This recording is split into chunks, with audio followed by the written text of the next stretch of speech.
Hello नमस्कार दोस्तों, मैं हूं doctor CB Yadav, assistant professor Rajasthan university. और आज मैं जो सीरीज़ चल रही है साक्षात्कार के संदर्भ में आपको बहुत सारी जानकारियां दी है। और जानकारियां कोई मेरी तरफ से नहीं दी है, आप ही लोगों से जो इंटरव्यू प्रोग्राम्स चल रहा है, मैं आपसे सीखता हूं, अनुभव होता है, उनसे मुझे जो एक एहसास होता है कि ये चीज़ सबको बताई जानी चाहिए, वो मैं बताता रहा हूँ। बहुत सारे पहले लेक्चर मैंने इसमें आपको YouTube पे डाले हैं और वैसे भी बहुत सारे मंचों पे दिए हैं। तो उसी क्रम में आज एक और लेक्चर मैं आपके सामने रख रहा हूँ। वो छोटा सा है, बहुत महत्वपूर्ण भी है। और टॉपिक आज का बहुत महत्वपूर्ण है क्योंकि अभी जो नई टेक्नोलॉजी आ गई है, अभी AI टूल्स आ गए हैं और बहुत सारे स्टूडेंट्स जो है उनका इस्तेमाल करते भी हैं। कई अंधाधुंध करते हैं तो कई बिल्कुल नहीं करते हैं। देखिए, तकनीकी जो होती है वो अपने आप में बहुत महत्वपूर्ण होती है। उसका अगर आप सही उपयोग करो तो वो बहुत ही पावरफुल टूल्स है, वो आपके लिए मददगार है। वो सब कुछ नहीं है, वो आपकी हेल्प के लिए है, लेकिन उसे बशर्ते कि सही इस्तेमाल करें। लेकिन अगर हम उस पर डिपेंड हो जाए या उसका सही इस्तेमाल नहीं करें या बिल्कुल भी इस्तेमाल नहीं करें तो दोस्तों फिर ये सही स्थिति नहीं है। एक सही पोजीशन किसी भी समय में ये वो होती है जब हम तकनीकी के साथ भी चले और तकनीकी का सही इस्तेमाल भी करें हैं।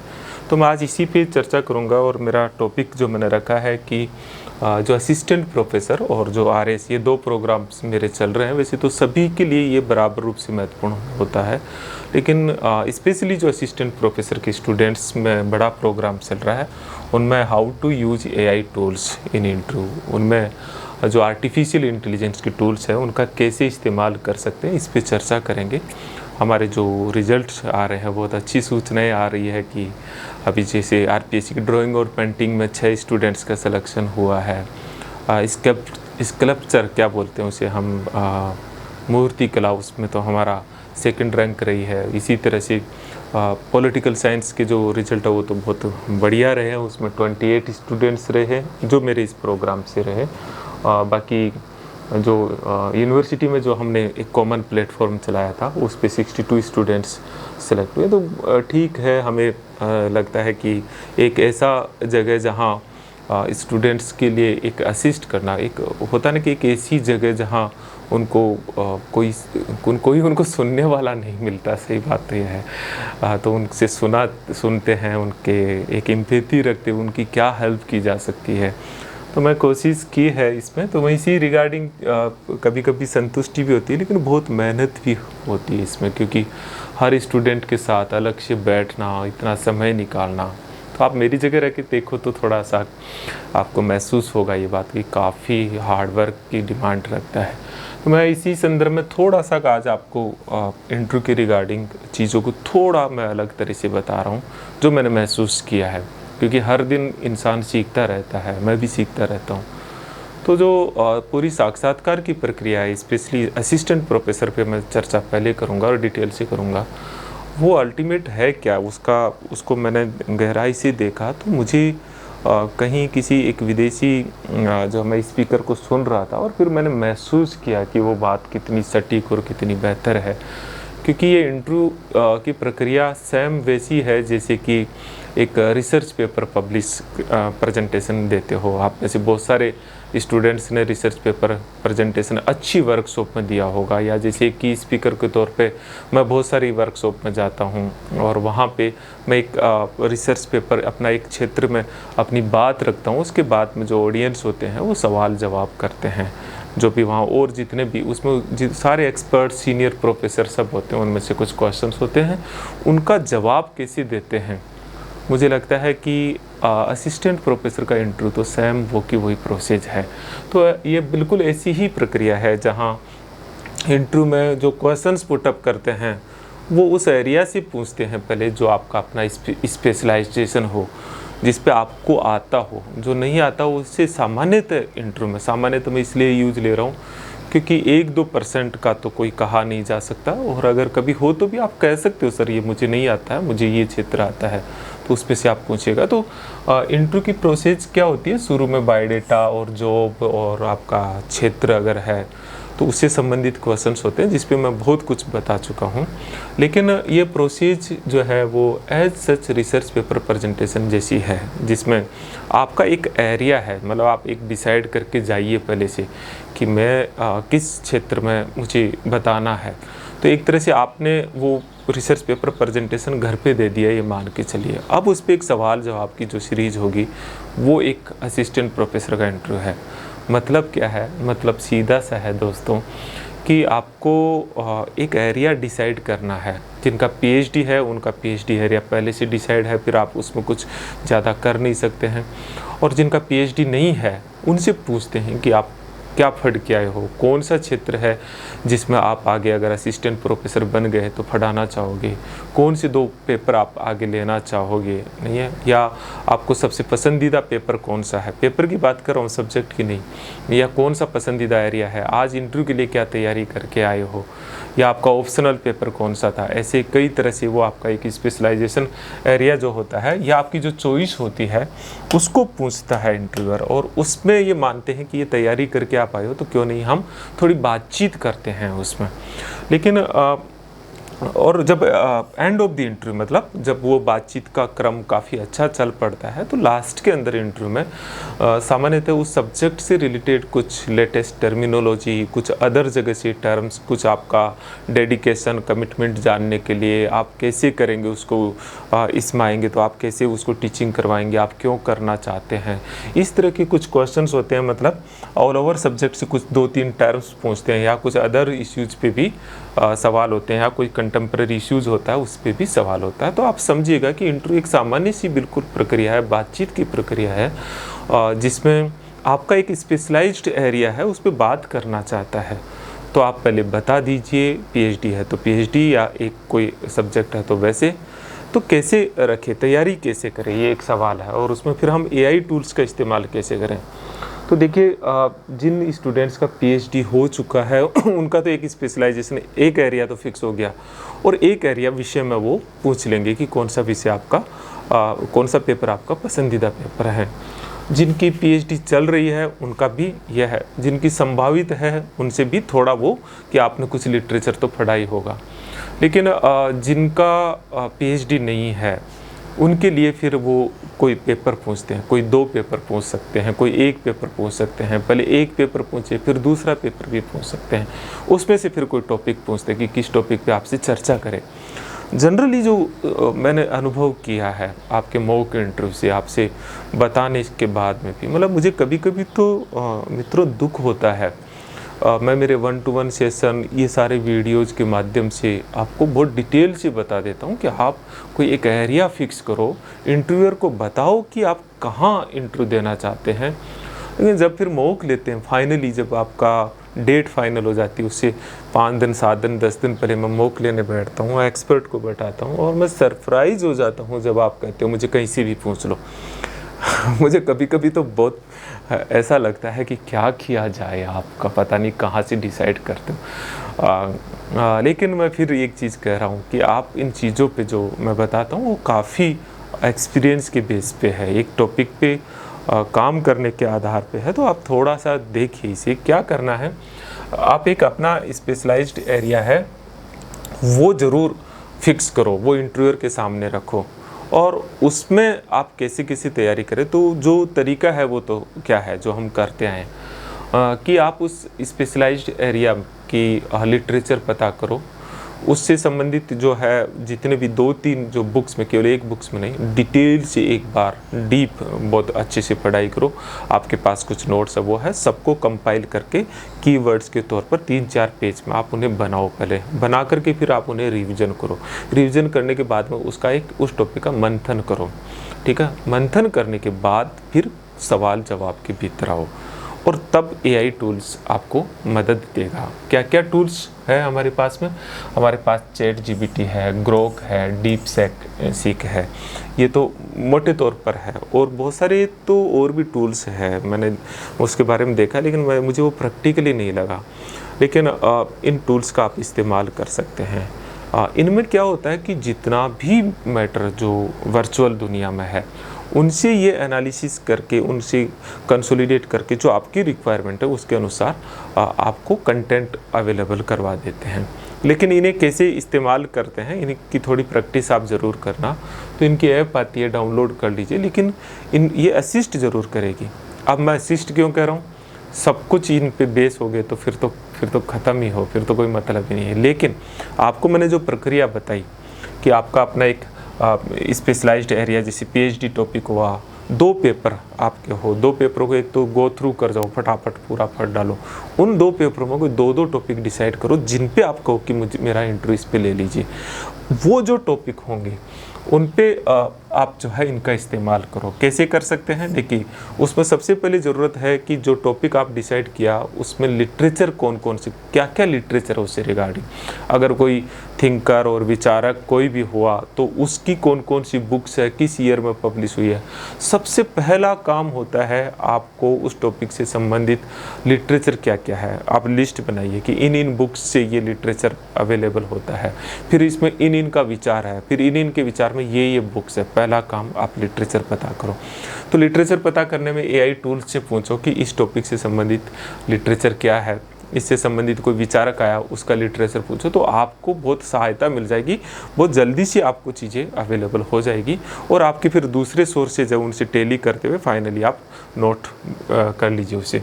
इसी तरह से जो रिसर्च क्षेत्र, जिनका रिसर्च मतलब पीएचडी चल रही है या पीएचडी हो चुकी है, अब ये मैंने बिहार के स्टूडेंट से इनसे जब देखा वो काफ़ी मुझे लगा, और वैसे भी है हमारे यहाँ पीएचडी बहुत अच्छी नहीं होती है मैं कहूँ कि बहुत ख़राब होती है। तो भी कुछ यूनिवर्सिटीज़ को छोड़ के ये हमारा दुर्भाग्य है। मैं खुद मानता हूँ कि हम भी उसका एक हिस्सा है। तो चूँकि उस लेवल की पीएचडी नहीं होती और इंटरव्यू में एक अच्छे क्वेश्चंस एक्सपेक्टेड होते हैं, तो पीएचडी से संबंधित जो आपका टॉपिक रिसर्च एरिया है उससे संबंधित कौन कौन से रिसर्च पेपर अभी पब्लिश हुए हैं, थोड़ा उसका डाल के आप चैट जीपीटी और इन पे डालोगे, ग्रोक में या डीपसीक में। डीपसीक थोड़ा फैक्चुअल देता है, तो आपको कुछ उससे संबंधित लिटरेचर भी बताएगा, उससे संबंधित कुछ चीज़ें भी बताएंगे, लेटेस्ट कहाँ है वो भी बताएगा। एक शोध गंगा होती है, उस पर जाके कुछ उससे संबंधित लिटरेचर को आप पढ़िए जो लेटेस्ट है।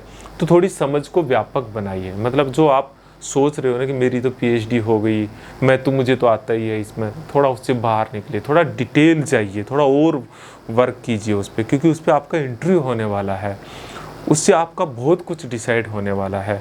अगर आपकी पीएचडी होने वाली है, मतलब आप कर रहे हैं, तो भी आप उसके संदर्भ में ये चीज़ें देखिए। और तो एक तो ये है, कुछ चीज़ें जो आपकी पीएचडी में थीसिस में है उनको थोड़ा मुझे लगता है कि कई बार हम बहुत कमज़ोर लिखते हैं, बहुत कमज़ोर हमारी पीएचडी होती है। तो हमारी रिसर्च प्रॉब्लम क्या है, हाइपोथेसिस क्या हो सकती है इस टॉपिक पे, थोड़ा इनसे पूछिए। कई बार डिज़ाइन करके देते हैं आपका एआई टूल्स, इनके ऑब्जेक्टिव क्या हो सकता है, इससे संबंधित लिटरेचर क्या क्या हो सकता है। चूँकि आपका लिटरेचर हो सकता है कि ऐसे ही कहीं से कॉपी पेस्ट कर दिया हो, तो आप एक बेस्ट लिटरेचर में जाइए और फिर वहाँ जाके देखिएगा। इसी तरह से इनकी क्या उपयोगिता हो सकती है, क्या लिमिटेशंस हो सकती है, आप सवाल पूछिए, तो एआई टूल्स आपको बताता है। तो कुछ नए तरीके से बताइए। लेकिन मैं जो ख़ास बात बता रहा हूँ इसमें कि आप पूछिए कि मुझे 50 शब्दों में ही चाहिए, मुझे 100 शब्दों में इसकी बात चाहिए, क्योंकि आप डिटेल लोगे तो फिर एक बार डिटेल पूछ लीजिए, फिर कीजिए कि मुझे सिर्फ 50 शब्दों में इसको डिज़ाइन करके दीजिए, तो आपका आंसर शॉर्ट कैसे हो सकता है, ये आप प्रैक्टिस फिर एआई टूल्स की मदद से थोड़ा कर सकते हो। इसी तरह से जो आपका रिसर्च एरिया है या आपका जो आपने सोचा है कि मेरा इंटरव्यू इन टॉपिक्स पे होना चाहिए, उससे संबंधित मैं हर स्टूडेंट से कहता हूँ कम से कम 20-30 क्वेश्चंस बनाओ। तो आपके पास क्वेश्चंस बनाने के लिए कई बार होता है कि मैं कहाँ से बनाऊँ, उस समय मुझे लगता है ये सबसे मददगार होता है। नहीं है, इस टॉपिक पे आप जो है कम से कम 100 क्वेश्चंस बना के दीजिए, फिर आपको संतुष्ट नहीं हो फिर 100 पूछ लीजिए, उनमें से कुछ 20 क्वेश्चंस को सेलेक्ट कीजिए। तो यहाँ पे क्वेश्चंस फ्रेमिंग में आपको मदद करेंगे। कई बार आप कहे कि मुझे बाइलिंगुअल बना के दीजिए, फिर उनमें से कुछ क्वेश्चंस जो आपने सेलेक्ट किया उनका फिर आंसर पूछ लीजिए। लेकिन आंसर पर डिपेंड मत होइएगा, आपका नॉलेज लिटरेचर जो आपके पास मैटर पड़ा है उसमें, और उसको मिला करके फिर आप 3-4 कीवर्ड निकालिए और फिर आप उसका अपना एक नोटबुक में बना लीजिए और फिर प्रैक्टिस कीजिएगा इसका। तो ये एक तरीका है कि आप क्वेश्चंस फ्रेम में एआई टूल्स का इस्तेमाल कर सकते हो। उनके आंसर्स में मैं हमेशा एक चीज़ कहूँगा, एआई टूल्स को बोलिए कि आप इसका इसेंस बताइए। मैं ये बात क्यों कह रहा हूँ मित्रों, क्योंकि मैंने देखा है कि आपके आंसर जो होते हैं ना वो बहुत बिखरे हुए रहते हैं। आपका अभ्यास, अगर आपको मैं कहूँ सबसे मेजर, अगर कोई मैं मॉक इंटरव्यू लेते समय या इंटरव्यू लेते समय जो मैं आप में जो वीकनेस है, आपकी सबसे ब्लंडर कमी है, वो यही है कि आपके जो आंसर्स है वो बिखरे हुए रहते हैं, मज़ा ही नहीं आता सुनने में। मैंने पूछा इतनी सी बात, आप बता रहे हो इधर उधर की बात। तो इसमें एआई टूल्स का इस्तेमाल हो सकता है। आप पूछिए कि इसका मुझे क्या कंसोलिडेट आंसर हो सकता है, 3 पॉइंट्स में आंसर दीजिए, तो वो 3 पॉइंट्स में डिजाइन कर देता है। तो इस तरह से पॉइंट वाइज आंसर देना बहुत पावरफुल मतलब मैकेनिज्म होता है, लेकिन उसके लिए कमांड हो, प्रैक्टिस हो उसके लिए। तो मैं आपको यही बता रहा हूँ मित्रों, इंटरव्यू एक स्किल है जो अभ्यास से और रुचि से आता है। ये आपके लिए, आप अगर इसमें इंटरेस्ट नहीं लेंगे तो फिर आप इसमें मात खाएंगे, और अगर आप अभ्यास नहीं करेंगे, खुद का अभ्यास नहीं करेंगे, तो फिर मुझे लगता है कि फिर पता नहीं, ये बहुत सारी परिस्थितियों पे डिपेंड करता है, लेकिन फिर बहुत मुश्किल होता है। तो ये है, शॉर्ट आंसर्स डिज़ाइन करो। कभी कभी एनालिटिकली 2 चीज़ों के बीच की कंपैरिजन करना हो तो एआई टूल्स को बोलो कि बौद्ध और वेदांत के भीतर तुलना कीजिए। जैसे मैं दर्शन की बात करता हूँ तो तुलना करके पॉइंट्स बना के दे देता है तो उससे चीज़ें बहुत आसान हो जाती है, आपको अलग अलग एंगल से सोचने को मिलता है। या इसका सोशियो इकोनॉमी, पॉलिटिकल और अदर आप कीजिए कि इन एंगल से एनालिसिस कीजिए इस टॉपिक का, है ना। या साइंस एंड टेक्नोलॉजी को हो तो आप उस तरह से देख सकते हैं। तो एक एनालिटिकल पार्ट में अलग अलग डायमेंशन डेवलप करना और इसी तरह से कंपेरिजन करना, उसमें बहुत पावरफुल चीज़ है। ऑल ओवर सब्जेक्ट इसमें मददगार होता है यही टूल्स। आप सब्जेक्ट के कम से कम 50 टर्मिनोलॉजी को सेलेक्ट कीजिए अपने सब्जेक्ट के, ऑल ओवर उन टर्म्स का एआई टूल से पूछिए, इसेंस बताइए आप, सिर्फ इसेंस, डिटेल नहीं मित्रों। आपसे सवाल बहुत सुपरफिशियल सवाल आंसर, मतलब उसका एक इसेंस पूछा जाता है, बहुत गहराई में नहीं जाता है इंटरव्यू। ये जो स्पेशलाइज्ड है उसमें डीप जाता है, बाकी वो हॉरिजॉन्टल चलता है। तो उसके लिए 50 टर्म्स में आप, चूँकि सब्जेक्ट में पूरी बुक्स में से सिलेक्ट करना मुश्किल होता है, तो आपका नॉलेज है, फिर बुक्स आपके पास रखी हुई है, साथ साथ में एआई टूल्स का इस्तेमाल करते हैं तो समय भी बचेगा। और मुझे लगता है मैंने प्रयोग करके देखा है कईयों, बहुत अच्छा आंसर डिज़ाइन कर देते हैं कई बार, तो जो मैं भी नहीं कर पाता हूँ। तो मुझे लगता है कि यहाँ आप इसका प्रयोग कर सकते हैं। तो यही चीज़ है, मैं हर क्षण सोचता हूँ कि आपके लिए क्या मदद हो सकती है। तो हमारा इंटरव्यू प्रोग्राम चल रहा है, बहुत अच्छा है, आप ज्वाइन करना चाहिए। तो मैं शॉर्ट में थोड़ा सा लास्ट में बता देता हूँ कि आपको अगर है तो हम असिस्टेंट प्रोफेसर और आरएस, ये 2 प्रोग्राम्स अभी चल रहे हैं। असिस्टेंट प्रोफेसर सभी सब्जेक्टों के लिए, मतलब ऐसा नहीं है कि कोई एक सब्जेक्ट, ऑल सब्जेक्ट्स में है। हम कोशिश कर रहे हैं इसकी बेसिक्स पार्ट में जो सेशन होता है, एक 1-to-1 सेशन मेरे साथ होता है डिटेल से, जिसमें मैं आपको सुनता हूँ, देखता हूँ, आपके बायोडाटा का एनालिसिस करता हूँ, आपके सब्जेक्ट एरिया कौन सा हो सकता है उस पर सोचता हूँ, और मैं खुद तैयारी करके फिर आपसे डिस्कशन करता हूँ, एक लंबा डिस्कशन करता हूँ। बोर्ड टीचिंग सेशन होते हैं, ये ऑफलाइन ऑनलाइन दोनों ही होते हैं, हाइब्रिड भी होता है, कुछ ऑफलाइन हो जाता है, कुछ ऑनलाइन होता है।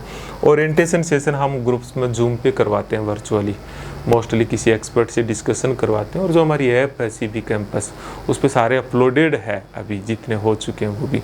और एक एक्सपर्ट मीट, जब आपकी डेट डिसाइड हो जाती है तो फिर हम सब्जेक्ट एक्सपर्ट से उनके साथ में आपका एक डिस्कशन होता है और एक मॉक इंटरव्यू रहता है। तो ये एक्टिविटीज़ बेसिकली इंटरव्यू प्रोग्राम जो असिस्टेंट प्रोफेसर का, जो बहुत मतलब अभी तो मुझे लगता है कि 7-8 घंटे बैठना पड़ता है आप लोगों के साथ, बहुत, लेकिन मुझे अब आनंद आता, आपसे सीखता रहता हूँ। इसी तरह से आरएस में भी इसी तरह से 1-to-1 सेशन होता है करंट, क्योंकि आरएस में बेसिकली कंटेम्प्रेरी इश्यूज जो होते हैं वो इम्पोर्टेंट होते हैं। तो उस पर फिर एक ग्रुप डिस्कशन टाइप का वर्चुअली हम लोग 7-8 बच्चों के साथ, 10 बच्चों के साथ ग्रुप्स में करते हैं। ये गुड गवर्नेंस, एथिक्स और ये बहुत इंपॉर्टेंट है, पब्लिक एडमिनिस्ट्रेशन। इस पर बहुत सारे लेक्चर तो मैंने अपलोड भी कर दिए, मैं बीच बीच में बताता भी रहता हूँ। फिर एक मॉक इंटरव्यू हो जाता है। तो ऐसे अगर आप एनरोलमेंट करवाना चाहते हैं तो फिर ये CB कैंपस ऐप है, आप गूगल प्ले स्टोर से जाके इस पर फिर कोर्स बने हुए हैं असिस्टेंट प्रोफेसर इंटरव्यू और RS इंटरव्यू। तो उसमें क्या फिर बहुत सारे वीडियोस भी है, आप कनेक्ट भी हो जाते हैं। जैसे ही कनेक्ट होते हैं तो फिर हमारी टीम होती है वो आपसे कांटेक्ट करके एक फॉर्म भरवाती है और फिर शेड्यूल फिर पूरा गाइड कर देती है। फिर मुझसे पूछा मत करो क्योंकि वो करते हैं बहुत ही ऑनेस्टली। तो एक हाइब्रिड मॉडल पे है ना, कोशिश है। अगर आप और डिटेल्स इससे संबंधित है तो ये 7412902955 इस पर आप कॉन्टैक्ट कर लीजिए। आपको कोई और डिटेल्स मुझसे अगर कोई बात करनी हो तो फिर मुझे टेक्स्ट मैसेज कीजिए, मैं आपको टाइम बताऊंगा 9887898181। तो फिर मैं जब मुझे समय होता है उस समय मैं डिस्कस भी करता हूँ।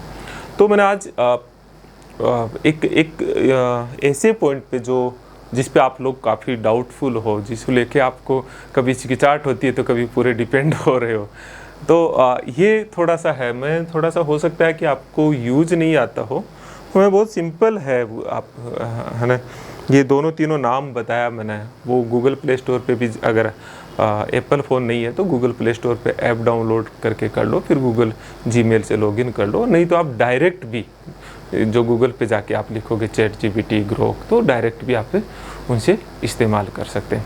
तो टेक्नोलॉजी है मित्रों, इसका उपयोग होना भी चाहिए और इसका मतलब किस हद तक हम सदुपयोग कर सकते हैं वो देखना होता है बहुत स्मार्टली। लेकिन इसको बहुत ज़्यादा यूज़ नहीं करना, बहुत ज़्यादा डिपेंड नहीं रहना। कभी कभी लगता है कि यहाँ मुझे थोड़ा सा इस्तेमाल कर लेना चाहिए, वहाँ करना चाहिए, क्योंकि हम समय के साथ में चले और हमारे पास जितने रिसोर्सेज है समाज के द्वारा, दुनिया के द्वारा, बहुत सारे विशेषज्ञों के द्वारा दिए हुए, उनको इस्तेमाल करें, हमारी इनर कॉन्शियस को हम इस्तेमाल करें। और फिर अगर हम उतरते हैं प्रिपरेशन में, तो चूँकि कंपटीशन है, समय के साथ चीज़ें बदलती रहती है और आपके जो साथी है उनसे बेहतर आपको प्रेजेंटेशन देना है, लेकिन फिर भी ऑनेस्टी, डेडिकेशन, कमिटमेंट, अपने विषय से अथाह प्यार करना आना और एक एकेडमिक जगत से प्यार करना। क्योंकि मैं बताता रहता हूँ, वीडियो बड़ा बन जाता है, लेकिन मित्रों ये बात सच है कि जो इंटरव्यू देने आ रहे हैं और मैं इंटरेक्शन करता हूँ, वो एकेडमिक जगत से या अपने विषय से प्यार नहीं कर रहे होते हैं, वो जॉब के लिए आते हैं।